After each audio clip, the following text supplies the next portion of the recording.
Olá, Mafalda. Olá, Hugo. Bem-vinda. Obrigada pelo convite. Olha, estás bem? Estou. É? E tu? Gostas aqui do nosso espaço? Sim, É? é muito giro. Pronto, ainda bem. E tu, estás bem? Estou bem. Fixe. Olha, vamos ter aqui uma pequena conversa de 1 hora. Espero que chegue, porque há aqui muita coisa para falar. Eu não queria que isto fosse uma conversa de pergunta-resposta, ok? Portanto, vamos deixar aqui a conversa fluir e vamos chegar ao tema que a gente quer. O que é que eu quero agora de ti? É que tu te apresentes. Quero que me fales um bocadinho de ti, como é que foi a tua infância. Olha, por menos até aos 16 anos. Ok. Pode ser? Sim. Então Vou vá. tentar lembrar-me. Então, eu sou a Mafalda. Já sabias? Não. Eu sou a Mafalda e... Não sei, acho que as palavras que melhor me descrevem é que sou uma eterna criança. Não gosto de pensar que sou adulta porque acho que é muito mais divertido brincar. Mas sou responsável. Sou uma criança responsável. E pronto, e basicamente guio a minha vida fazendo aquilo que me faz feliz e não consigo estar muito tempo num sítio onde estou desconfortável. Por isso, se calhar quem me veja de fora acha que eu estou sempre a saltar de um sítio para o outro, mas a verdade é que Que é tenho mentira, estado... não é? Mas tenho estado a acumular experiências bastante positivas ao permitir-me experienciar coisas diferentes. Ok. E como é que foi a tua infância? A minha Eras uma infância... menina traquinas? Eras uma menina mais recatada? Acho que sou mais traquinas agora, sinceramente. Ah, é? Sim, eu era uma, eu era uma menina muito cumpridora das regras, nunca soube mentir, portanto tentei algumas vezes com os meus pais, mas não funcionou. Fui sempre apanhada e mesmo hoje, pá, não me peças para mentir ou para fingir qualquer coisa, porque És sempre eu não apanhada. consigo, dou sempre com a língua nos dentes. E foi fixe, nós vivíamos numa praceta, havia montes de putos e Mas brinquei tu imenso. vivias em Lisboa, não é? Vivi em Odivelas Ok. até aos 15 anos e depois os meus pais construíram uma casa na zona da Venda do Pinheiro e foi aí que me mudei para a terrinha. E então, e como é que foi essa adaptação? Assim, para qualquer adolescente de 15 anos foi desafiante, difícil. não é? Deixar os amigos, aquela coisa do ser do contra, não é? Mas eu não queria vir para aqui, mas agora porque é que vim para aqui? Mas pronto, nós também somos bastante plásticos e rapidamente me adaptei. E fui muito bem recebida aqui, o que foi ótimo. Mesmo na escola, entrei a meio do ano e os meus colegas foram espetaculares. Ok. Olha, eu estive a pesquisar sobre ti e vi aqui que tu eras uma criança que queria ser veterinária. É verdade. Pronto. E foste veterinária, não foi? Não. Então, conta-me lá o que é que aconteceu aí para tu passares para, como é que é? Patologia? Não, Anatomia anatomia patológica. patológica. Sim. Epá, eu quis ser a veterinária até um ano antes de me candidatar à faculdade, porque gostava de animais, mas acho que é natural que à medida que nós amadurecemos e crescemos vamos vendo as coisas de outra forma, não é? Eu comecei a pensar, epá, mas eu vou estar sempre fechada num consultório a ver cãezinhos e gatinhos, tipo, não era bem isso que eu tinha em mente, e então pensei, não, se calhar não é bem isto. E pronto, entretanto depois também desenvolvi uma anorexia e derivada de outras coisas. E foi quando recuperei da anorexia que pensei, pá, eu quero é ser nutricionista, quero estudar mais sobre os alimentos e assim. Mas a verdade é que depois, um ano antes de me candidatar à faculdade, pensei, epá, eu gosto é de fazer experiências malucas, portanto eu quero é ser cientista e investigadora. E aí estudei anatomia patológica porque quando olhei para o programa do curso pareceu-me um curso bastante abrangente, que envolvia várias áreas, incluindo biologia molecular, que eu tinha bastante interesse. E pronto, e foi assim. Tu aos 16 anos, como tu referiste, tiveste uma anorexia. Que impacto é que isso teve também na tua vida? Total. Na forma como eu me relacionava com as outras pessoas e... Tu fazes a transição de Odivelas para a Venda do Pinheiro, não é? E é nessa transição que tu, se calhar, não te adaptaste tanto e... Não, já foi posterior. Ok. Sim, já foi... Na verdade, eu acho que já tinha perto de 17 anos. Epá, como é que eu posso explicar como é que isto surgiu? Acho que sempre tive problemas de autoimagem. Graças a Deus isso está resolvido. Ok, boa. E pronto, e acho que o culminar foi na não aceitação do corpo e querer mudar. Pronto, e acho que isto tudo surgiu, na verdade, quando eu comecei a poupar dinheiro para ir para a viagem de finalistas. E para poupar, a minha mãe dava-me a mesada e eu não comprava comida. E como consequência, reparei que estava a perder peso pela primeira vez. E eu assim, se eu não comer, perco peso. Pronto, e foi um bocadinho aí que depois a coisa começou a escalar. Mas tu sentias isso porque estavas com um peso a mais? Sentias-te Não, gordinha? honestamente, sentia-me gordinha, mas olhando para trás e olhando para as fotografias... Mas não comias por causa disso? Ou foi Sim. uma consequência No de início não gastavas foi... o dinheiro e começaste a perder peso? No início foi por isso, mas foi 2 meses. Assim que percebi que estava a perder peso, esse foi o meu objetivo principal. A perder peso, da pior maneira? Ok. E depois? O que é que aconteceu depois? Pronto, e depois cheguei tinha para aí 46 ou 47 quilos e... muito pouco. Voavas? Quase, O vento? quase. E... não tinha menstruação, portanto fiquei assim com o sistema bastante desregulado. E depois houve um dia que eu pensei, não é isto que eu quero para mim. Vou comer de forma saudável. E comecei a estudar mais sobre os alimentos e assim. E daí é que depois também surgiu, esta cena da alimentação é muito fixe. Se calhar podia ser nutricionista. Pronto, foi um bocado por aí. Ok. E depois, aos 22 anos, vem aquele problema, não é? Não é um problema. É isso que vamos aqui desmistificar. É porque muita gente sente-se condicionada derivada a isso mesmo. E tu, se calhar, és a prova do contrário, não é? Como é que tu, aos 22 anos, descobres que tens diabetes de tipo 1, certo? Como é que tu lidaste com isso aos 22 anos, no auge da juventude? Então, quando recebi a notícia, obviamente caiu-me tudo, não é? E eu acho que o que custa mais quando se tem uma doença crónica é mesmo a questão crónica. Eu não vou estar doente durante 2 meses e depois passa. Fogo, esta cena é para sempre. E acho que isso aí, acho que em termos de fatores psicológicos é o que tem mais impacto. Portanto, caiu-me tudo, mas eu também sou muito uma pessoa de arregaçar as mangas e pronto, fiz o meu luto, chorei durante uns dias e depois pensei, então o que é preciso fazer para viver com diabetes? Pronto. E comecei a estudar, eu adoro estudar, comecei a estudar um monte de coisas e às consultas e honestamente o primeiro ano foi muito bom. Porque foi tranquilo, porque eu estava entusiasmada com aprender a gerir as refeições, contar os hidratos de carbono e assim. Mas depois cai a ficha e é do género, foge, já estou cansada, estou sempre a fazer contas. Pronto, acho que foi realmente isso depois que impactou mais. E depois nos anos que se seguiram houve sempre aquele peso muito grande. Eu não quero mais isto, mas isto vai ser para sempre. Pois, é porque depois tens que, lá está, quando tens diabetes tipo 1, és dependente da insulina, não é? Sim. E depois isto é um jogo diário de... Contas e continhas, sim. e falhas e falhinhas. Desde os 22 anos, não é? Yeah. Tu na escola, estavas na faculdade e tinhas que ter essa preocupação. Sim. Como é que isso funcionava?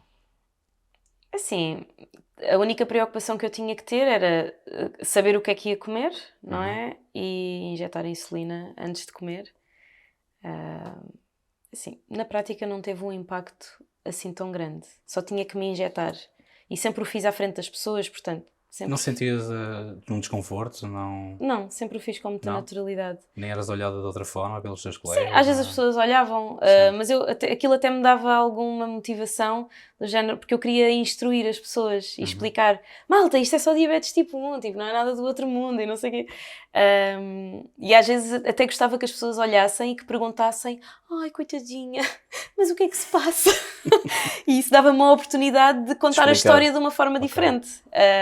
Portanto, não, essa parte até nem me senti afetada. Para mim é mesmo, assim, afeta-me, talvez me afete menos agora, mas tenho os meus dias, não é? Em que me apetece tirar as seringas pela janela, mas de uma forma geral já me afetam mais do que me afeta agora. Agora acho que estou relativamente bem resolvida, mas acima de tudo é o cansaço e o esgotamento, estar sempre a pensar nisto e a jogar as contas e não sei o quê, ir a um restaurante e quantos hidratos de carbono é que isto tem? Eu sei lá. Tens que fazer essa contabilidade, não é? Sempre. Yeah. Olha, e achas que isso, de certa forma, mudou a pessoa que tu és hoje? Sim. Aos 22 anos? Assim, eu não sei quem é que eu seria se não tivesse diabetes, não é? Sim. Mas se calhar uma pessoa mais... Imagina, ah, descobres que tens diabetes do tipo 1, que és dependente de insulina e se calhar tens que te mascarar. Acabaste por te mascarar e ser depois uma pessoa mais alegre, mais espontânea, para combater aqui um bocadinho esse... Achas que... Não? Nesse sentido acho que não. Acho que em Sempre termos, foste em termos assim? de personalidade sempre É? fui assim, mas moldou-me bastante em termos de autoconhecimento. Porque quando tens uma doença metabólica, Sim. tens mesmo que olhar para dentro. Sim, é verdade. E não dá para fazer as coisas em piloto automático e... Como a minha avó às vezes me diz, ela, quando eu falo com ela, pergunta-me sempre: então como é que estás? Aquelas coisas. Então e como é que está a diabetes? Epá, esta semana por acaso tenho andado mais cansada e está assim um bocadinho mais desregulada, mas de uma forma geral até anda bem.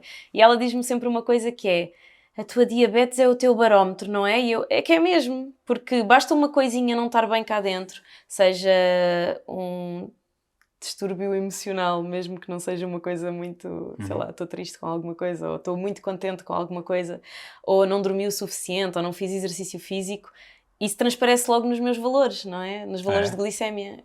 A nível emocional, se estiveres um bocadinho mais fragilizada... Sim, se estiver estressada, fico com mais resistência à insulina, ou seja, tendencialmente os meus valores vão estar mais altos porque a insulina que eu injeto não é tão eficaz. Ou se tiver uma conversa difícil, ou, por exemplo, uma coisa que eu aprendi, hoje em dia não me sinto nervosa quando faço uma apresentação ou falo em público, mas na faculdade ainda me sentia bastante nervosa com isso. E uma coisa que eu aprendi é, ok, eu posso medir a glicémia antes da apresentação, mas não vou compensar com insulina, porque aquilo vai ser um pico de adrenalina que eu vou ter, que me vai fazer subir mais a glicémia e depois vai passar. Injetando insulina correu o risco de depois ficar com uma baixa de açúcar. Pois, exato. É que tu antes de comer, para já explicar às pessoas que antes de cada refeição tens que injetar insulina, é isso? Depende. É que tens duas seringas, não é? Sim. Ou não? Sim. Então, tenho uma insulina que imita a insulina basal que o pâncreas produz e que está sempre a funcionar o dia todo. E essa insulina varia com... Basicamente, estamos com mais ou menos resistência à insulina. Por exemplo, no caso das mulheres, o ciclo menstrual é algo que tem bastante impacto. É algo que tem bastante impacto e quando nós estamos na fase pós-ovulatória, ou seja, na fase lútea, produzimos mais estrogênio e tendência... produzimos mais próstero. Desculpa. Ia dizer que nas mulheres o ciclo menstrual tem um impacto bastante grande na glicémia e na diabetes, porque nós na fase pós-ovulatória, ou seja, entre a ovulação e a menstruação, temos maior resistência à insulina. Então eu já sei, ok, ovulei, portanto já sei que tenho que aumentar a carga da insulina basal. Então essa resistência vou gerindo com essa insulina. Ou, por exemplo, se estou numa fase em que estou mais ativa em termos físicos, no ginásio, ou tenho que andar mais a pé ou assim, também reduzo um bocadinho, porque não preciso de tanto, o meu corpo está com mais atividade, portanto tenho um metabolismo mais acelerado. E depois tenho a insulina, que se chama a rápida, que é aquela que eu injeto consoante aquilo que como, que é que eu vou injetando múltiplas vezes ao longo do dia, que não tem conta certa, por assim dizer. Okay. E estavas-me a perguntar se eu tinha que injetar antes. Sim, antes da refeição. Pronto, depende. Ou depende do que tu vais comer. Já sabes à partida que tens Depende do que eu vou comer e depende da glicémia inicial. Ou seja, imagina que eu estou com uma hipoglicémia, estou com a glicémia baixa, não é? E vou começar uma refeição. Não é boa ideia injetar logo. Isso aconteceu por acaso hoje ao jantar. Eu estava para aí com 62 antes do jantar. Então comecei a comer e a meio do jantar... Estavas com a glicémia baixa, neste Estava com a glicémia baixa. Sim. Os valores... As pessoas podem... Pronto, uma glicémia... Abaixo de 70 nós consideramos hipoglicemia, ou seja, que a glicemia está baixa. Acima de 180 consideramos que a glicemia está alta e o ideal é estar ali entre os 70 e os 160, 180. Quando está aí, não... Quando está aí, está fixe. Não é preciso injetar nada, mesmo que vais comer... Não, se eu tiver com 140, comer e não injetar, vai aquilo ficar alto. disparar. Ok, Exato. estou a perceber. O que eu queria dizer era, se tu tiveres uma glicemia inicial muito baixa, não podes injetar logo, porque a insulina demora cerca de 15 minutos a entrar na circulação. E a comida, dependendo daquilo que tu estás a comer, pode demorar muito pouco, se for açúcar puro, não é? Sim. Ou pode demorar muito, se por exemplo forem leguminosas, que têm uma libertação mais lenta. Então, sei lá, se eu for comer ervilhas com ovo escalfado, muitas vezes só injeto no final da refeição, porque eu sei que aquilo vai demorar muito tempo a entrar. Sim. E eu estava a dizer, hoje ao jantar, iniciei a refeição com 62, 60, e a meio do jantar injetei então a insulina para o jantar, e terminei a refeição com 107, portanto é Ok. bastante bom. Sim. Não sei se é bom ou se não, mas... Está entre 70 e Sim, 180, portanto é perfeito. E tu tens assim algum episódio de... pá, precisasses de tomar insulina? Para já, o que é que se sente? Isso é logo a primeira. Sim. Não é? Sim, Também podemos para- até também para te- começar, sim, até também para até tentar para as perceber pessoas aqui, saberem sim. como é que uma pessoa descobre que tem diabetes. A maioria das pessoas descobre quando acorda de um coma no hospital. Não foi o que aconteceu, felizmente. Portanto, tem um ataque... Tem uma hiperglicemia tão grande que o corpo faz tipo um reset. stand-by. Estás a ver? Olha, agora não consigo funcionar mais, portanto vamos ficar por aqui. Mas há muitos sintomas que nós podemos estar atentos. Sede excessiva é um deles. Há 3 sinais, que é a sede excessiva, posso dizer xixi? Acho que sim. Já disse. Até podes dizer outra palavra se fazer quiseres. muito xixi. A gente aqui pode tudo. Pode tudo. Pode. Beber muita água, fazer muito xixi e perder peso. Ok. Então, e tudo é muito... e tens muita fome também. Estamos a falar de diabetes tipo 1, neste caso. Diabetes tipo 1, sim. E foi isso que eu comecei a sentir. Primeiro comecei-me a sentir muito cansada nas aulas, às vezes adormecia e aquilo não era nada meu. Depois comi imenso. A minha mãe começou até a fazer comentários, tipo... Aquela expressão que se costuma dizer, que é mais barato... Tens a bicha solitária. Não, que é mais barato alimentar um burro a pão de Burra pão de ló. ló, exato. Pronto. E depois eu comecei a cair em mim. Realmente eu ando a comer bué ultimamente. E Mas não engordavas. E estava a perder peso. Eu perdi para aí 10 quilos num mês. E eu no início estava super maravilhada com aquilo, não é? Porque vinha de um padrão de anorexia. Sim. Apesar de já estar mais ou menos resolvida, mas pensei, aí é que fixe, finalmente tenho um metabolismo mais acelerado. Que foi algo que eu nunca tive. Só que depois, chegava a beber 4 litros de água por dia e tinha sempre a língua colada ao céu da boca, tal era a secura. Acordava 5 vezes durante a noite para ir à casa de banho. Depois pensei, ok, esta cena de estar a perder peso é muito gira, mas há qualquer coisa aqui que não está a bater certo. Então fui ao Google. Doutor Google. Doutor Google, e apareceu-me diabetes. E eu, não pode ser. Estás a ver aquela cena da negação? Tipo, claro que isto nunca me acontecerá a mim, não é? É óbvio que não é diabetes. As pessoas associam os diabetes só aos doces, só, não é? Ao açúcar. Sim, mas que não é... especialmente a diabetes tipo 1, que é uma doença autoimune, ou seja, tu tens o teu sistema imunitário a produzir anticorpos contra as células que produzem insulina. Sim. Então liguei para a Saúde 24 e disse, eu estou aqui com estes sintomas, não sei o quê. E a enfermeira disse, olha, eu não posso fazer diagnósticos por telefone, mas vá o mais rápido possível ao médico. Eu, mas o mais rápido possível é o quê? São 9 da noite, tenho que ir para as urgências? Talvez seja boa ideia, eu não posso esperar até amanhã de manhã, mas há quanto tempo é que está assim? Eu, sei lá, 2 semanas. E ela, não, mas se calhar era melhor ir o mais rápido possível, não sei o quê, mas é diabetes. E ela, eu não posso dizer. E às tantas, tipo, eu dormi sobre o assunto e de manhã disse para a minha mãe, olha, eu vou ali ao centro de enfermagem só para me medirem a glicemia, só para ver como é que isto está. Estava bué de alto, tipo, imagina, quase 600. Imagina, o máximo é tipo 180 num diabético, uma pessoa normal... uma pessoa saudável. Estavas quase a entrar em coma. Não sei, se ficasse assim mais uns dias provavelmente entrava. Pronto, e depois fui encaminhada por uma médica que me foi introduzindo a insulina aos poucos e o pai em 3 dias estava regularizada. Começaste a estabilizar. Sim, e foi muito bom não ter passado, porque ainda por cima aos serviços onde tratam as pessoas com diabetes no hospital, é só malta amputada e que já está cega e... Isso é uma das causas pessoas idosas dos diabetes também. E que não temos, isso não tem que acontecer necessariamente, não é? Nós podemos ser saudáveis até ao fim da nossa vida. Se calhar as pessoas com diabetes vivem um bocadinho menos, mas não necessariamente vamos ter que fazer diálise, ou se tivermos uma diabetes controlada e Sim. vivermos uma vida equilibrada, podemos viver uma vida normal como todas as pessoas.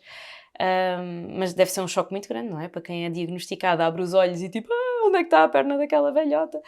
Pronto, Não, deve mas, ser um mas bocado sim, não, mas é verdade. traumático. É verdade. Principalmente quem não sabe muito bem o que é diabetes e depois dizem que tens diabetes tipo 1, vai ali para aquela salinha Yeah. e depois naquela sala se vê pessoas sem pernas e que é uma das características ou uma das consequências do diabetes, pá, se calhar é capaz de ficar um bocado... Pode ser Pode uma ser das uma das consequências. consequências, sim. Ok. Mas tu transitaste logo, quer dizer, tu não fizeste uma transição, tu tiveste logo diabetes 1. Sim. Porque por A norma, diabetes 1 quando aparece é 1 logo, não há pois é transição. estranho, não é? Sim. Porque devia ser uma sequência, diabetes 2. Não.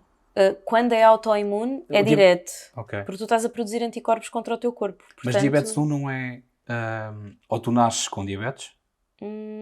essa parte ainda Pode não ser- está pode muito ser estudada. genético? Essa parte ainda não está, ainda não se sabe se já nasce com a pessoa, se é hereditário. Eu não creio que seja hereditário porque eu não tenho ninguém na minha família com.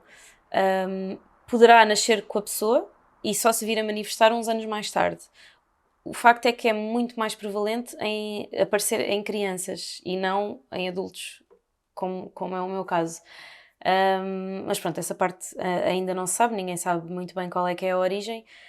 E eu ia dizer que a diabetes tipo 2 é diferente, não é uma doença autoimune, ou seja, derivado do estilo de vida da pessoa, essa pessoa, quer seja porque é muito sedentária ou porque come muitas gorduras ou muitos doces, aí sim tem a ver com a dieta, cria uma resistência tão grande à insulina que ela começa a não funcionar muito bem. Aquela que a pessoa produz já não funciona muito bem. E aí aquilo que se faz é dar uma medicação que torna essa insulina mais acessível. Mas muitas vezes, ao fim de uns anos, as pessoas como tomam o comprimido e não se continuam a fazer, comportam, continuam a fazer tudo igual, Exato. aquilo atinge um patamar em que os médicos dizem, olha, é assim, se quer viver mais uns anos, vamos ter que compensar com a insulina. E aí dá a sensação que há uma transição, mas a diabetes é exatamente a mesma, continua a ser tipo 2 nesses casos. A insulina é que surge aqui como como um medicamento que pode ajudar. No caso da diabetes tipo 1, não, é logo. Olha, há tratamento para a diabetes ou a única solução é injetar insulina e está feito? O tratamento é a insulina, não é a cura. Ok. Mas tu Até tens que agora, fazer algum pelo menos. acompanhamento ou tens que fazer tem que haver algum mecanismo diferente? Eu percebo Sim. que existe agora técnicas para medir os diabetes, né, diariamente, como por exemplo o emplastro, né? Sim. Tem um emplastro. Tu tens? Tenho. Tu tens um emplastro? Ok. E depois há outras formas também, que é picar o dedo, Sim. não é? Tu tens apoios do Estado? Sim. Existe apoio do Estado para... Yeah. Eu acho que quem seja diabético em Portugal tem muita sorte. É? Honestamente. Pá, eu vejo bem da gente a fugir aos impostos e não vou dizer nomes, não estou a brincar, mas pronto, todos nós sabemos que há malta Sim, que não verdade. passa faturas e coisas assim. Pá, e eu sei que o nosso país é assim um bocado caótico, mas a verdade é que eu sinto-me tão grata por ter acesso, ou seja, eu tenho acesso a algo que me faz, que me proporciona uma qualidade de vida que eu não teria, por exemplo, nos Estados Unidos. Se tu não tiveres dinheiro para pagar um seguro de saúde bastante caro, tu nem sequer tens acesso à insulina, não é? As pessoas na América racionam a insulina para não morrerem. Ok. Eu posso gastar a insulina que eu quiser, porque é zero para mim. Achas que a taxa de mortalidade dos Estados Unidos a nível de diabetes é maior que em Portugal? Não sei se a taxa de mortalidade é, mas sem dúvida que as complicações são superiores. Isso também às vezes é um bocadinho publicidade enganosa e eu acho que passa muito esta mensagem às pessoas de que os diabéticos são os desgraçados, que vão todos ficar cegos e sem rins e isto e tudo, porque a maioria, ou uma grande parte dos estudos científicos são conduzidos nos Estados Unidos. E se tu pensares na amostra populacional, quer dizer, temos ali pessoas que estão a racionar insulina, que muitas vezes não injetam tanto quanto precisam e têm um controle muito pior, a não ser que sejam ricos. E então, quer dizer, não podes extrapolar isso para a população mundial, não é? Porque aqui em Portugal, por exemplo, nós temos acesso a muita coisa. Eu pago algumas coisas, mas pago uma percentagem muito, muito baixa. Por exemplo, eu vivi na Bélgica durante 4 anos e lá é completamente diferente. Pagas, não é como na América, mas pagas muito mais coisas. E, por exemplo, Na caixa das agulhas diz que as agulhas não são reutilizáveis, que deves usar uma e deitar fora. E eles na Bélgica dão-te uma caixa de 300 agulhas para 3 meses. Ok. E se quiseres mais, tens que comprar. E se tu pensares que eu, por exemplo... Eu não tenho a noção de quantas agulhas é que tu gastas Era o que eu por ia dia. dizer. Eu, por exemplo, só para injetar a insulina basal são 2 por dia. Se eu fizer múltiplas injeções por dia para aquilo que como, sei lá, 6, 7 injeções, são quase 10 agulhas por dia. Então, portanto, 3 meses tem 90 dias, Dá 10 vezes 300 9. logo. Não, neste caso é 300 por mês, no fundo. É isso? 10 por dia? Sim, exatamente, eu ia dizer dar 900 em 3 meses. Mas sim, é Sim, 300 mas por dia, ou seja, a caixinha que eles te dão dava para um mês. E tens que ir reutilizando agulhas, pronto, é o que há. Epá, mas isso é muito mau. É subcutâneo? É? Ok. Sim. Quanto mais subcutâneo, melhor. Porque Mas- se acertares no músculo ou se... Por exemplo, eu não injeto nas pernas porque não tenho muita gordura. A barriga é mesmo o melhor. E se não for subcutâneo, a absorção não é tão boa. Ok. E é capaz de provocar um bocadinho mais de dor, não? Às vezes umas nodas negras. Mas eu sei que... olha, eu por acaso devo-te já confessar que tinha uma ideia completamente errada. Eu pensava que em Portugal... Porque eu ouço muita gente a queixar-se que é tudo muito caro, que a insulina é cara, que os dispositivos são caros. A insulina é 0 euros. Pá, eu não tinha Só ideia. precisas de receita médica. Ok, não tinha Só tens de ideia. estar a ser acompanhado por alguém. Ok. Mas podes pedir através do médico de família. Os sensores. Um sensor dá para 15 dias. Portanto, os tais emplásticos que estavas Sim. a dizer. Dá para 15 dias. Sem apoio nenhum do Estado. Custa... Por acaso não sei precisar, mas é entre 45 e 60 euros. Pá, custa-me E 7 aquilo euros. dura quanto tempo? Um mês? 2 semanas. 2 semanas. A mim 15 custa-me dias. 7 euros. Não é? O Estado paga uma grande fatia Ok. Epá, não fazia a deste mínima bolo. ideia. É Sinceramente, verdade. não fazia a mínima ideia. E até houve uma vez um jornalista que escreveu um artigo qualquer, já não me lembro se foi no Público ou o que foi, este jornalista tinha uma filha que era diabética e ele escreveu precisamente sobre isto, que é, pá, quem tem diabetes em Portugal, pá, não se pode queixar, porque é um paraíso. Não sabia, não sabia. Existe um dispositivo também que tu colocas e aquilo vai injetando insulina. É a bomba de Sim. insulina. Isso é que é caro e não é comparticipado, é isso? Também é comparticipado, mas há unidades limitadas. Tens de pôr numa lista e nem toda a gente tem acesso. As crianças têm prioridade, as grávidas têm prioridade, todas as outras pessoas vão para o fim da lista. Ok. Olha, e qual foi... Porque é importante, principalmente quando se descobre que tem diabetes,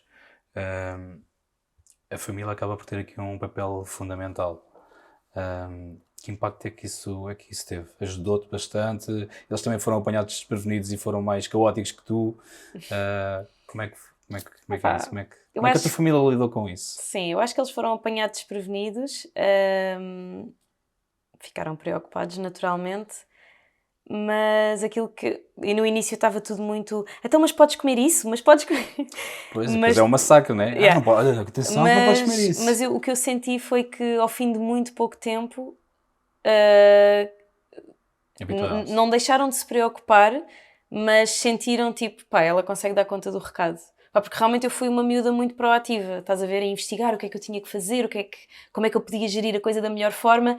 Então acabou por lhes tirar um bocadinho de peso dos ombros, do género, ok, ela está orientada, estamos aqui, ajudaram-me imenso, pagaram umas consultas e essas coisas todas. E naturalmente, se eu pedisse à minha mãe para me fazer uma coisa diferente, que fosse mais adequada à minha... Porque assim, eu posso comer tudo, não é? Isso também é uma ideia errada, que os diabéticos não podem comer doces. Podem comer de tudo. Por acaso era o que eu te ia perguntar agora. Podem comer de tudo. Mas depois há coisas mais fáceis de gerir do que outras. Que, tal como eu estava a dizer, eu vou a um restaurante, tenho um prato com montes de coisas misturadas, que uma pessoa nem consegue raciocinar bem, tipo, mas onde é que estão os hidratos de carbono aqui? Porque tu tens um risoto, depois meteram para lá um bocado de abóbora, depois não sei o quê. Pá, há montes de coisas. Depois tens também a parte das gorduras, que atrasam muito a absorção dos açúcares. E confesso que há coisas mais fáceis. Eu, quando faço comida para mim, faço tudo separado. Okay. Faço os vegetais, os hidratos de carbono e a proteína. E eu sei exatamente quantos hidratos de carbono é que estão ali. E sim, aí, especialmente a minha mãe, que era a pessoa que cozinhava mais lá em casa, deu-me imenso apoio. Cada vez que eu lhe pedia, olha, mas faz mais assim, ou faz mais assim. Portanto, sim, esse apoio foi importante. Ok. Se calhar aqui o objetivo é tentar desvalorizar um bocadinho a doença. Sim, eu acho que isso também, e de certa forma eu acho que isso também ajudou, não me tratarem, essa coisa que eu odeio é que me tratem como uma doente. Eh, e portanto... É uma doença na mesma, não é? Sim, mas desse ponto de vista, tratarem-me com normalidade Sim. e sentarem sempre a paparicar-me, tipo, ai, mas tu vê lá, o que é que precisa? Isso foi muito positivo para mim. Quando tu vais a um evento, a um casamento ou qualquer coisa do género, estás a ler um bocadinho aos papéis. Ficas na expectativa, não é? Estavas a dar o Tenho exemplo uma estratégia. Estavas a dar o exemplo do risoto e tudo, Yeah. e tudo mais. Não sabes muito bem o que é que está lá. E então, nesses casos, ficas ali um bocado na expectativa. Não sabes se injetas insulina, se não injetas, Sim. se ficas à espera que aquilo dispare. Sim, uma coisa que eu aprendi na gestão é a não tentar contar os hidratos de carbono, mas sim o tipo de comida que eu estou a comer. Ou seja, quando vais comer fora não vale a pena tentares contar. Nem calorias, nem hidratos, pá, não fazes a menor ideia do que é que meteram ali, não é? Há muita gente, por exemplo, que põe açúcar nos molhos para ficarem, sei lá, no molho de tomate. Portanto, não vale a pena tentar pensar muito no assunto. Aquilo que eu faço é, por exemplo, vou a uma pizzaria, já sei mais ou menos como gerir, independentemente dos hidratos de carbono que tiver aquela pizza, a coisa também não há de fugir muito, não é? Já sei mais ou menos como gerir a insulina para uma pizza. Tenho que dar 4 doses separadas para aí com 2 horas cada, porque a pizza tem imensa gordura e eu sou capaz de comer pizza ao meio-dia e ainda estar a lidar com os açúcares da pizza às 5 da tarde. Portanto, é mesmo uma coisa muito, muito prolongada. Se vou a um restaurante e como um risoto ou um prato que tem assim coisas diversas, também já sei, parece que já tenho uma ideia, isto depois também vem com a experiência, não é? Já tenho uma ideia mais ou menos quanta insulina é que eu costumo injetar quando venho a estes sítios. Pronto, é mais ou menos assim. E então faço isso, antes de começar a comer, injeto logo, tipo, sei lá, umas quantas unidades e depois corrijo o que tiver que corrigir depois da refeição, mas isto faz com que nunca suba muito. Assim, não me consiga, muitas vezes não consigo ficar abaixo dos 180 quando vou comer fora, mas sei lá, se não passar dos 220 já Mas fico... é controlável. Já fico contente, sim. Ok. E também, não é todos os dias, não é? Relativamente aos casamentos, como nós passamos o dia a comer, aquilo que eu faço é estar sempre a injetar. Já sei que estou sempre a comer, portanto...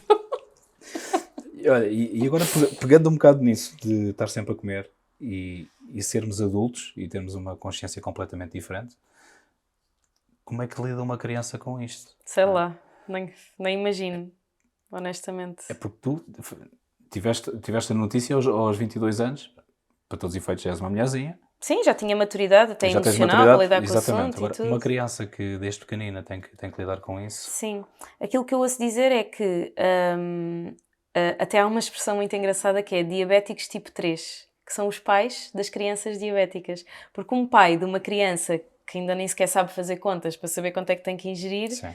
quanto é que tem que injetar, o pai de uma criança assim é diabético também, não é? Ele próprio fica diabético, não é? Sim, tem que fazer a vida dele ou dela como se fosse ele mesmo uma pessoa diabética. Portanto, aí há essa expressão do diabético tipo 3. E depois, aquilo que eu tenho ouvido dizer é que as crianças aceitam muito bem, até melhor do que os adultos. Não sei se mais tarde vêm a ter desafios com isso, psicologicamente Os falando. pais ou as crianças? As crianças, porque quando tu estás numa idade de, sei lá, não te preocupas muito, não é? Tipo, o que é o mundo? Sei lá, o mundo é brincar, não é? Não há muito aquela... mas eu não sei se essas crianças, quando se tornam adultas, não recalcaram ali muita coisa quando eram crianças ou porque não viveram Deixaram o de que fazer poderiam ter coisas. vivido. Exato. Pronto, porque realmente o controle, não sei, acho que qualquer pai ou qualquer mãe teme pela vida do seu filho, não é? Portanto, deve ser um controle exageradíssimo. Exato, era o que eu ia dizer. Os próprios pais, que deve ser um controle Até porque eles não brutal. sentem. Nós sentimos quando estamos com uma baixa de açúcar. Os pais sabem lá. Agora que há estes sensores é ótimo, porque tens alarmes e os pais ligam o alarme ao telemóvel deles e quando a criança desce abaixo de um determinado nível, aquilo toca e eles vão lá ver o que é que se passa. Mas antes, quando não havia nada disto, eu sei de histórias de pais que acordavam 5, 6 vezes por noite só para ir picar o Pois é, dedo pois. da criança. Que agora já não é preciso isso, não é? Não, agora já não é Pronto. preciso. E acho que em adolescente também não deve ser nada fácil por causa das hormonas. Porque Ok. assim, eu com 22 já já estava amadurecida hormonalmente, não é? Como tu dizes, já era uma mulher E adulta. e as mulheres também acabam por amadurecer muito mais rápido Sim, do que os mas homens. até, sei lá, pá, e até aos 16 anos deve ser muito complicado, porque aquilo, as hormonas não se entendem, não é? Aliás, toda a gente se queixa Sim. dos adolescentes, que aquilo, as hormonas andam... portanto, e como é uma doença metabólica, isso tem o estado hormonal tem um impacto muito grande, portanto, imagino que não seja muito fácil. Depois a malta quer beber e fumar e consumir cenas e não... Às tantas perde um bocado a noção de como controlar aquilo. Aquela idade da descoberta? Felizmente não passei por isso. Não. Descobriste mais tarde. Pois... Exato. Sim, não passei por isso, por ter diabetes adolescente. Mas olha, de certa forma, as crianças também acabam por amadurecer também muito mais rapidamente, ou pelo menos tornarem-se mais responsáveis mais rapidamente. Sim, Pode ter há aqui ali, o inverso da medalha, não é? há ali uma emancipação. E se calhar para ir um bocadinho ao encontro daquilo que tu estavas a dizer, que depois quando se tornam adultos podem ter algumas coisas recalcadas. Sim, ou quanto mais não seja a falta de ter sido criança, sabes? Exato, porque foram obrigadas a crescer mais rapidamente sim, talvez. do que as outras. E depois tens o outro lado que é os idosos, que é aquela faixa já mais complicada, Sim. que é difícil regular os diabetes, derivado também a outras questões. Sim, e também porque, passa a expressão, burro velho não aprende, não é? E contra mim falo, não é? Sim. Nós, pronto, quanto mais crescemos, quanto mais velhos ficamos, mais difícil é modificar velhos hábitos. Então agora imagina uma pessoa com 70 anos. Mas eu sempre fiz assim. Sim. Não é? Isto acontece muito. E pá, realmente se tu pensares, poças, 70 anos, tipo, é muito tempo. E às vezes é muito difícil mudar hábitos de vida, estilos de vida, mesma coisa, hábitos e estilos, e, e essas pessoas acabam por ter alguns desafios acrescidos. Sim, nesse sentido. O meu avô, por acaso, teve diabetes e acabou por falecer. E eu não tinha a noção, pronto, depois fui-me aprofundando, mas não tinha a noção do que eram os diabetes e o que é que realmente causava. E ele não se andava a picar, nem nada disso, portanto era completamente... Era alcoólico, acabava por ser... E então ele começou com muitas comichões, começou a ganhar feridas e nós inicialmente até pensávamos que podia ser cancro de pele, mas provavelmente era os diabetes. Pois. Era os diabetes. Mas pronto, é isso. Tens perspectivas futuras de uma cura para os diabetes? Talvez. Pensas muito nisso? Não. Estás habituado ao teu estilo de vida e... Sim, por mais que... Bem, isto que eu vou dizer pode parecer muito estranho. Manda cá para fora. E eu... Pode tudo, não é? Podes tudo. E eu conheço pessoas que até estão inscritas para transplante. Há uma lista interminável, não é? De pessoas que esperam um pâncreas funcional. Mas isso depois também acarreta outras desvantagens, não é? Receberes um órgão de um dador, depois tens que tomar imunossupressores e... Não sei, também... Às tantas não sei o que é pior. E eu às vezes penso muitas vezes, ok... Há muitos dias em que eu acordo e estou farta disto. Pá, mas eu já nem sequer sei quem eu sou. Ou seja, não é quem eu sou, eu sei perfeitamente quem eu sou, mas como é que seria a minha vida sem diabetes? E eu penso nisto muitas vezes. Pá, e para mim é muito difícil imaginar. Não quer dizer que não fosse boa, eu acho que seria, não é? Mas às vezes penso mesmo... às vezes estou a comer e penso assim... Ai, Mafalda, imagina se não tivesses que injetar insulina ou sequer estar preocupada com o que estás a comer. Mas pronto, é irreal para mim, não é? Por isso não sei, penso numa cura, sim, mas não gasto muita energia nisso. Achas que se não tivesses diabetes tinhas outra coisa qualquer? Epá, sou assim tão má pessoa. Não, mas Pois tinha que me calhar. Não, mas o facto de tu dizeres que se calhar não te vês sem diabetes... Eu percebo o teu comentário. A verdade é que a diabetes me ajudou a crescer muito e a conhecer-me de uma forma que eu não sei se me teria conhecido sem. Mas eu espero que nem toda a gente precise de uma doença crónica para se conhecer melhor. Mas a verdade é que às vezes nós precisamos destes abanões, não é? Para abrir os olhos e para ver a vida de outra forma. A verdade é que a diabetes Mas também podia já me ser- trouxe, já me podia ajudou a ser relativizar muita coisa na vida, mesmo outras áreas da vida, não é? Sei lá, às vezes vejo colegas da faculdade a se estressarem com determinados assuntos e eu só penso, tipo, malta, calm down. Sabes, às Jogas tantas muito com isso? não lhes digo isso porque Sim, mas seria olha, tu muito. estás... Sim, mas... Ou então pensas nisso, não é? Penso, mas penso muitas vezes, tipo, pessoal, nós estamos aqui todos, estamos vivos.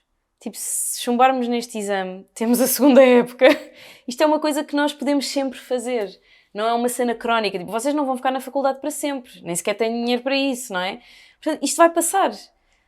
Eu penso sempre muito nisto, pá. Isto vai passar. Mesmo às vezes, sei lá, estamos mal dispostos, ou com febre, ou com dores de barriga. Pá, dói que se farta. Mas vai passar. A gente não vai ficar com dores de barriga o resto da vida, não é? Sim. Pá, e na diabetes é um bocadinho diferente, tu tens mesmo que encaixar porque não vai passar, vai ser assim, portanto aprenda a lidar com isso. E acho que é um bocadinho nesse sentido que me ajudou a relativizar muita coisa. Às vezes, tipo, não é que eu não me preocupe com as coisas, mas não fico muito nervosa em relação a muita coisa. Tens que abrir um centro de apoio, até para as crianças, para começarem a ver as coisas se calhar, dessa forma, talvez. Yeah. Ou até para os pais. Sim. Abres um centro. Vai-se chamar O Centro Vai Passar. Vai passar, sim. Como quando foi com o Covid, que vai ficar tudo bem. Olha, também pode, também metes um arco-íris e pronto, exato. Que importância tu fazes exercício físico? Não sei se começaste logo a fazer após os 22 anos, já praticavas exercício físico em tenra idade? Se começaste a fazer exercício quando te apareceram os diabetes e achavas que podias colmatar aqui um bocadinho a doença? Sim. Como é Não, que... fiz natação quando era criança, tinha para aí 9 anos ou qualquer coisa do género. E depois, quando tinha para aí 16 anos, inscrevi-me pela primeira vez num ginásio. E era uma pessoa bastante ativa, penso eu. E cerca de 1 ano ou 2 antes de ser diagnosticada foi quando eu comecei mesmo a investir na natação. Pá, treinava todos os dias, já estava a nadar muito bem, em apneia, então, pá, mesmo espetacular, tenho muito orgulho naquela Mafalda e nesta também, mas estava realmente a sair, estava focada e estava-me a sair muito bem. E depois vem a diabetes e eu fico com muito medo das hipoglicémias, ou seja, até eu aprender a lidar com as hipoglicémias, com as baixas de açúcar, porque eu só pensava, epá, e se me dá uma hipoglicemia debaixo d'água? Porque eu não sabia como é que era. Será que a pessoa cai logo para o lado? Será que a pessoa sente qualquer coisa antes? Será que... Isso fez com que eu parasse durante muitos meses, até me sentir confiante para voltar outra vez. E pronto, e depois quando voltei já foi tudo muito mais... Ou seja, eu sinto que nunca mais tive a mesma genica que tinha antes, porque mesmo no meu inconsciente estava sempre ali um bocadinho à defesa. Tipo, não posso esforçar muito, não posso ir mais, ainda me dá qualquer coisa, ou assim. Pronto, e depois passados uns anos, mas ajudou-me bastante, depois de eu ser diagnosticada e assim, mesmo não estando a chegar ao nível que eu estava anteriormente. Mas pronto, agora já não penso nisso. Agora a diabetes não me limita, não é? Eu consigo controlar, vou ao ginásio, vou fazer o que eu tenho a fazer e tenho total controle naquilo que está a acontecer no meu sangue. Mas existe muito esse estigma, não é? Que um diabético não pode fazer exercício físico. E não sei até... Deve. Mas se calhar Exato, que não pode fazer... Será que as pessoas não têm medo de fazer exercício físico? Também por causa disso mesmo? Sim, eu não sei como é que seria, por exemplo, se eu fizer... Eu não sei se conseguiria fazer algo de competição, por exemplo. Não sei, em outubro vou experimentar correr a meia maratona. Deixa ver, vou ter que levar bué açúcar nos bolsos. Mas, não sei, por exemplo, um triatlo. Não faço ideia, como é que seria? Mas a malta que faz triatlo já leva montes de coisas para comer, não é? Sim. Eu acho que há um caso de um diabético que fez um triatlo. Yeah. Eu acho que tudo é possível. Há de dar um bocadinho mais de trabalho, não sei, em termos de gestão, mas de todo, eu acho que a diabetes não é limitadora. De qualquer das maneiras, eu acho que tem que sempre haver ali um acompanhamento diferente, não é? Sim. Tu próprio arranjaste uma estratégia, Sim. porque quando ias treinar também não te sentias bem. Sim. Ou após o exercício Estavas ali a vacilar um bocadinho, não é? É engraçado porque como é que isso só me aconteceu? apercebi disso depois de ter o sensor que mede a glicemia de forma contínua. Porque quando eu picava o dedo, não sabia o que é que acontecia entre as picadas. Então eu picava antes, por exemplo, quando estava a fazer natação, picava antes da natação, depois comia qualquer coisa, estava lá 1 hora a nadar, depois quando saía, às vezes estava para aí com 180, mas eu não fazia ideia que provavelmente já tinha estado com 270 enquanto estava a nadar, porque o exercício físico, dependendo do tipo de exercício físico, pronto, faz-nos produzir adrenalina, não é? E a adrenalina faz aumentar a glicémia, por uma questão de sobrevivência. Se nós pensarmos que temos que fugir ou correr ou fazer uma coisa qualquer, naturalmente o nosso fígado vai libertar as reservas de açúcar que tiver para alimentar os músculos, porque eles precisam de energia. Pronto, e quando nós vamos para o ginásio não estamos a fugir de ninguém, mas o nosso corpo, que ainda tem assim aquele registro mais primitivo, é assim que vê isso. Portanto eu não sabia o que é que estava a acontecer ali. Depois de ter o sensor percebi que estava a treinar sempre com hiperglicemia, ou seja, com a glicemia altíssima, e agora já não. Agora já tenho uma estratégia para isso. E mas queres partilhar? Sim, claro que sim. Não, porque há muita gente que se calhar tem medo de fazer exercício por causa disso mesmo, porque tem o mesmo pensamento, se calhar vai-me dar aqui... Sim, eu acho que o acompanhamento é tudo. Foste acompanhada? Sim, estou a ser acompanhada por uma nutricionista desportiva que também tem experiência com diabetes e por uma... Eu não sei como é que se diz em português, mas ela é americana, é uma coach de diabetes. Portanto, basicamente é uma pessoa diabética que estudou muito sobre diabetes, fez lá uma formação que acho que há nos Estados Unidos de coach, diabetes coach, qualquer coisa desse género, e ela acompanha pessoas com diabetes e, na verdade, ela ensina muita coisa que os médicos não ensinam, porque nós vamos a uma consulta de diabetes e é só, então vá, tem que fazer 1:12 ou 1:10, ou dependendo da dose de insulina que for preciso, e vai contar assim os hidratos de carbono e vai não sei o quê. Pá, mas a vida não são contas, não é? Há muita coisa a acontecer. Nós andamos estressados, ou vamos ao ginásio, ou acordamos mais cansados e isso tudo faz mudar a nossa glicémia. E então ela ajudou-me muito com muitas dicas, nomeadamente uma coisa que eu nunca tinha pensado na minha vida fazer, porque eu sempre pensei, ok, exercício físico consome açúcar. Sim. Portanto, eu nunca poderei dar insulina antes do exercício físico. Quer dizer, não é bem o exercício que consome o açúcar. O teu corpo consome Sim, o açúcar. durante o exercício. Por causa do exercício físico. Sim. E aquilo que eu me apercebo hoje é que eu muitas vezes tenho que injetar insulina para fazer exercício físico. Precisamente para compensar este excesso de adrenalina. Ok. E pronto, isso depois depende dos exercícios. Esta parte é muito técnica, eu não sei explicar muito bem. Mas, por exemplo, se eu fizer coisas que... Eu costumo pensar assim, se eu vou fazer alguma coisa que me vai fazer bater muito o coração... ou me vai deixar, lá está, com mais adrenalina, em princípio vou ter uma subida, vou ter um pico de açúcar no sangue. E portanto, se eu for fazer um exercício desse género, vale a pena injetar um bocadinho de insulina antes. Ok. E depois também, a nutrição é super importante. Uma coisa que eu fazia muitas vezes, porque acho que nós ganhamos um bocadinho aversão ao açúcar, quando somos diagnosticados com diabetes, porque não queremos picar o menos possível, não é? A barriga. Mas deixa-me só interromper-te aqui uma fala. Mas a aversão ao açúcar, neste caso, é aos doces, aos processados? Ou, por exemplo, à fruta também tens aversão? Aversão aos hidratos de carbono. Okay. Era o que eu queria dizer. Ou seja, tudo aquilo que um diabético tenha que injetar insulina para, que são os hidratos de carbono. E então às vezes acabamos por restringir um bocadinho a dieta, do género, já estou farta de picar a barriga, tipo, agora não vou comer hidratos de carbono. É errado, porque se o corpo não estiver nutrido, ou seja, um corpo para funcionar bem, metabolicamente falando, tem que estar nutrido. E aconteceu várias vezes eu vir treinar em jejum, porque não queria ter que injetar insulina ou whatever. E ainda fazias pior. E fazia pior, porque depois o meu corpo ainda estava mais em esforço, então o fígado ainda mandava mais açúcar cá para fora. Além de que comecei a perder muito peso e muita massa muscular, ao contrário daquilo que eu pretendia, não era? Precisamente porque o meu corpo estava a consumir as reservas que eu tinha, já que eu não me estava a alimentar como deve ser.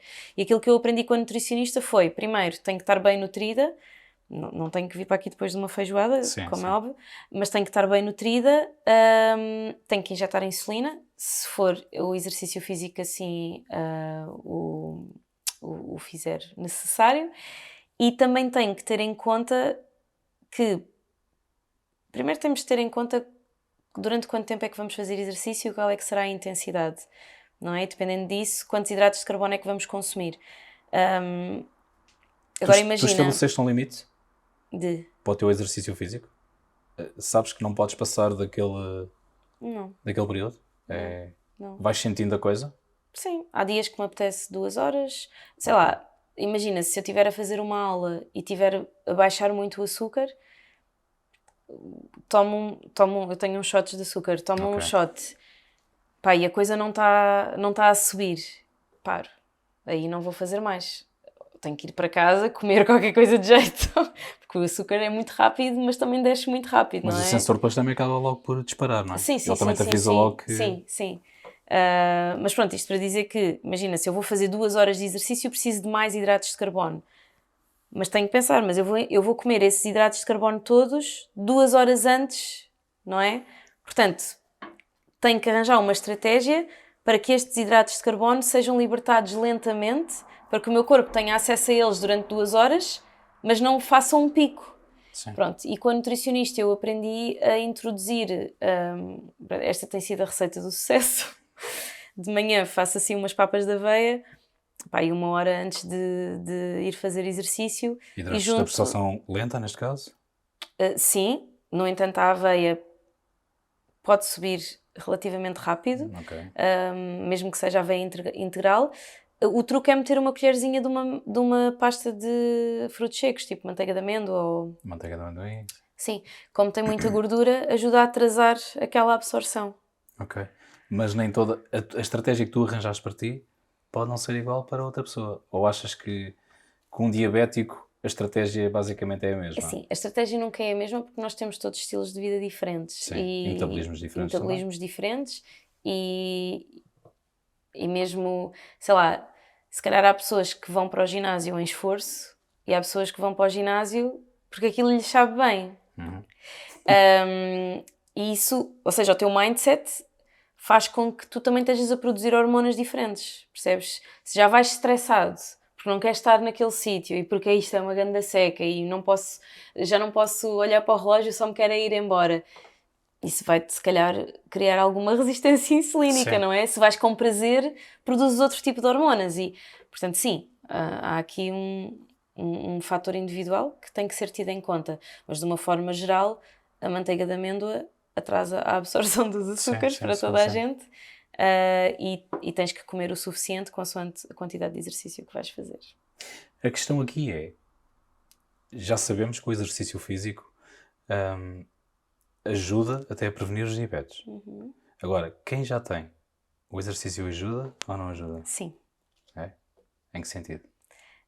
Reduz a resistência à insulina. Ou seja, uma pessoa ativa fisicamente precisa de menos insulina do que uma pessoa que é sedentária. E muitas vezes, uma pessoa que é ativa e que tem menos resistência à insulina, até há alimentos que nem precisa de injetar insulina, o que é fantástico. Eu, por exemplo, se estiver numa fase que... O importante também um bocadinho na diabetes é a consistência. Ou seja, se fores ao ginásio só ao sábado e depois tiveres a semana toda sem ir e sem termos de metabolismo, para um diabético pelo menos não vai ser muito útil, não é? Porque todos os dias é um novo dia.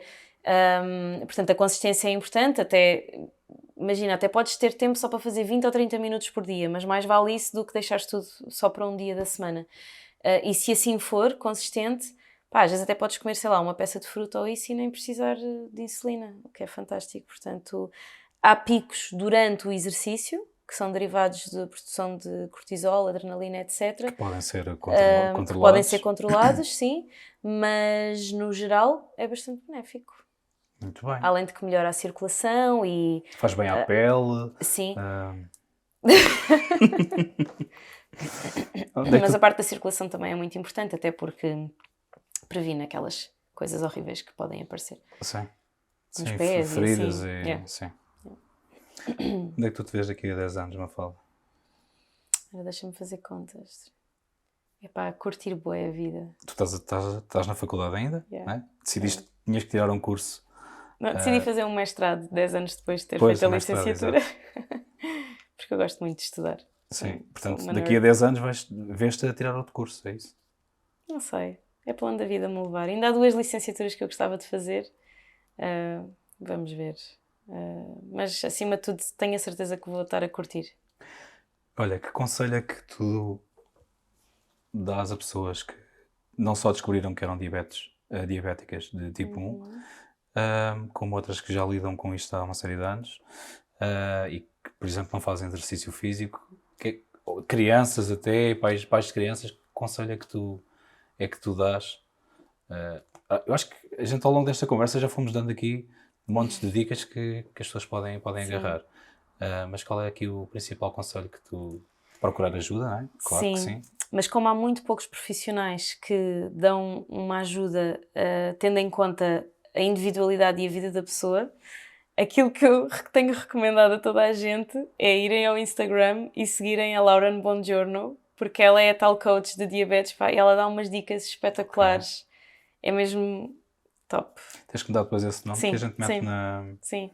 Até mesmo ela tem vários workshops e tudo para, especialmente dedicados a pais de crianças diabéticas. E eu já aprendi muitas dicas com ela e... Ajudou-te o processo? Sim, muito. Muito bem. Olha, estamos quase a terminar. Nós temos aqui uma caixinha de perguntas. Ok.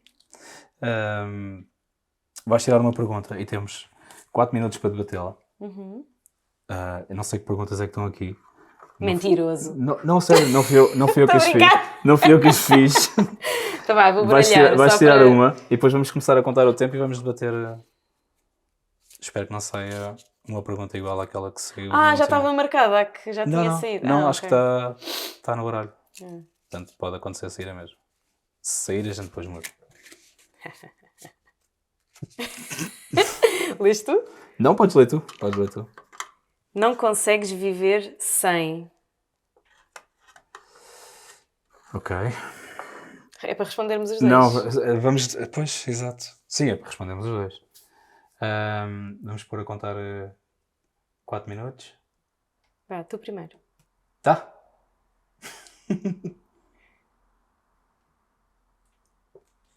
Uma pausa de suspense. Está feito? Então vá, bora lá. Hugo Amaral, não consegues viver sem... É uma boa questão. Tanta coisa.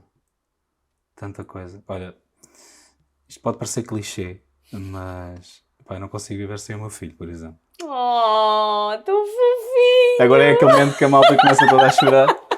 Não, mas é uma realidade. É uma realidade. Não consigo... Não me vejo até sem ele. Yeah. Portanto, olha, é uma das coisas que eu acho que eu não me vejo a viver sem. A minha resposta não é muito diferente. Eu não tenho filhos e, por acaso, não tenho o desejo de ser mãe, mas a primeira coisa que me veio à cabeça é que eu não consigo viver sem amor. Ok. Em toda a sua plenitude. Sim, eu acho que amor muito... Sim, não só em termos de amor, tipo relacionamento amoroso, mas na forma como me relaciono com as pessoas e como as pessoas se relacionam comigo também. Eu acho que se nós não cuidarmos dos outros, lá está, com amor, isto também parece um bocadinho clichê, não é? Mas eu acho que é muito isso. Se nós cuidarmos dos outros e tratarmos os outros como espero eu, cuidamos de nós, eu pelo menos cuido de mim com muito amor, mas eu acho que... Olha, disseste agora uma coisa muito boa, que é... se calhar muitas das pessoas que não se amam elas próprias têm muita dificuldade em amar os outros. Sim. E eu acho que cada vez há mais isso. Yeah. A vida está tão volátil que as pessoas nem param para se amarem elas mesmas e depois como é que vão amar os outros, não é? É isso. E acho que a compaixão é uma palavra que faz muito parte da minha vida, porque acho que nós nos devemos sempre pôr nos sapatinhos dos outros. Às vezes não é fácil entender o outro lado, Mas lá está, se nós nos colocarmos nos sapatinhos do outro e virmos a coisa com as lentes do amor, isto parece muito lame, mas é verdade. Eu acho que tudo melhora, os relacionamentos com os outros melhoram, mesmo a nossa predisposição para ser feliz e para fazer as coisas na vida. E pronto, se achares que é muito clichê, eu não consigo viver sem vinho tinto. Adoro. Pode ser um amor também. Pode ser amor ao vinho tinto. Epá, eu acho que isso é mau sinal. Olha, eu acho que os nossos 4 minutos já acabaram para aí há meia hora atrás. Olha, terminamos por agora. Se calhar daqui a mais algum tempo fazemos outra. Acho que tens aí muito conteúdo para descortinar. Portanto, olha, agradeço-te imenso por teres vindo. Acho que foi uma boa conversa. Elucidámos aqui, se calhar, muita gente que tem este problema, que não é problema nenhum, não é? É um desafio. É um desafio, exato. Eu não sei se queres enviar uma mensagem lá para casa e despedir-te. Mãe, estou na televisão. Um beijinho. E despedimos por hoje. Muito obrigado. Acompanhem também em todas as plataformas e vemo-nos em breve. Tchau.